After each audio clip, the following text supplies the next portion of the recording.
Item ಯಾವುದೇ ಇರಲಿ try ಮಾಡಿ ಆಚಿ ಚಿಕನ್ ಮಸಾಲಾ. ಎಂಎಲ್ಎ ಚಂದ್ರು ಲಮಾಣಿ ಲೋಕಾಯುಕ್ತ ಬಲೆಗೆ ಬಿದ್ದ ಪ್ರಕರಣಕ್ಕೆ ಸಂಬಂಧಪಟ್ಟಂತೆ ಕಾಂಗ್ರೆಸ್ ಷಡ್ಯಂತ್ರ ಸ್ವಾಮೀಜಿಯನ್ನ ಬಳಸಿ ಟ್ರ್ಯಾಪ್ ಮಾಡಲಾಗಿದೆ ಅನ್ನುವಂತಹ ಆರೋಪ ಕೂಡ ಕೇಳಿ ಬಂದಿದೆ. ಶಾಸಕರಿಗೆ 5 ಲಕ್ಷ ರೂಪಾಯಿ ಹಣ ತೆಗೆದುಕೊಳ್ಳುವ ದುರ್ಗತಿ ಬಂದಿಲ್ಲ. ಬಂಜಾರ ಸಮಾಜದ ಜಿಲ್ಲಾಧ್ಯಕ್ಷ ಹೂವಪ್ಪ ರಾಥೋಡ್ ಈ ಒಂದು ಪ್ರಕರಣಕ್ಕೆ ಸಂಬಂಧಪಟ್ಟಂತೆ ಖಂಡನೆಯನ್ನ ವ್ಯಕ್ತಪಡಿಸಿದ್ದಾರೆ. ಸ್ವಂತ ಆಸ್ಪತ್ರೆ ಕಟ್ಟಿ ನಿತ್ಯ 100 ಜನರಿಗೆ ಚಿಕಿತ್ಸೆಯನ್ನ ಶಾಸಕರು ನೀಡ್ತಾ ಇದ್ದಾರೆ. ಲಂಚ ಪಡೆಯುವ ಅವಶ್ಯಕತೆ ಅವರಿಗಿಲ್ಲ, ಇದರಲ್ಲಿ ಷಡ್ಯಂತ್ರ ಇದೆ ಅಂತ ಹೇಳಿ ಅಭಿಪ್ರಾಯವನ್ನು ವ್ಯಕ್ತಪಡಿಸಿದ್ದಾರೆ.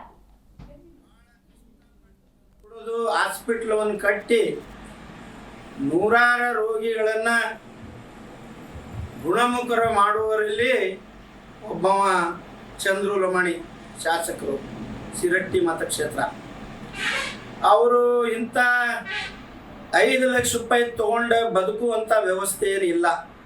ದಿವಸ 60-70 ಪೇಷಂಟ್ಗಳನ್ನು ಡಿಸ್ಚಾರ್ಜ್ ಮಾಡ್ತಾರೆ. ದಿವಸ 4-5 ಸಾವಿರ ರೂಪಾಯಿ ಕಡಿಮೆ ಕೊಟ್ಟು ಹೋದರೂ ಕೂಡ ಒಳ್ಳೆ ರೀತಿಯಿಂದ ನಡೆದಂಥ ಮನುಷ್ಯ. ಅದನ್ನು ನೋಡಿಕೊಂಡೆ ಭಾರತೀಯ ಜನತಾ ಪಾರ್ಟಿಯವರು ಅವನು ಗುರುತಿಸಿ ಅವನ ಟಿಕೆಟ್ ಕೊಟ್ಟು ಆ ಭಾಗಕ್ಕೆ MLA ಮಾಡಿ ಕೆಲಸ ಮಾಡಲಿಕ್ಕೆ ಅವಕಾಶ ಮಾಡಿಕೊಟ್ಟಾರೆ.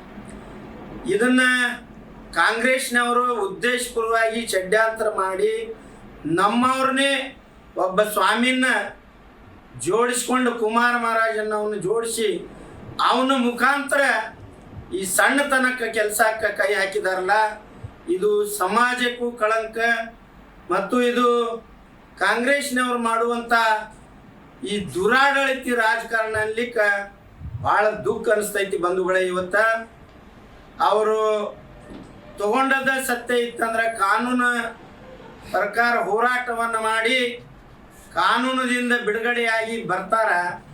ಆದರೆ ಈ ಸಮಾಜಕ್ಕೆ ತುಳಿಯುವಂಥ ಕೆಲಸವನ್ನು ಆಗಬಾರ್ದು. ಚಂದ್ರು ಲಮಾಣಿಯವರು 5 ಲಕ್ಷ ರೂಪಾಯಿ ತಗೊಂಡ ಲೋಕಾಯುಕ್ತರ ಬಲಿಗೆ ಬಿದ್ದಾರಂತ ಹೇಳಿ ಎಲ್ಲ ಕಡೆ ಮಾಧ್ಯಮದಲ್ಲಿ ಸುದ್ದಿ ಆಯಿತು. ನಾನು ಅಷ್ಟೇ ವಿನಂತಿಯನ್ನು ಮಾಡ್ಕೊತೀನಿ.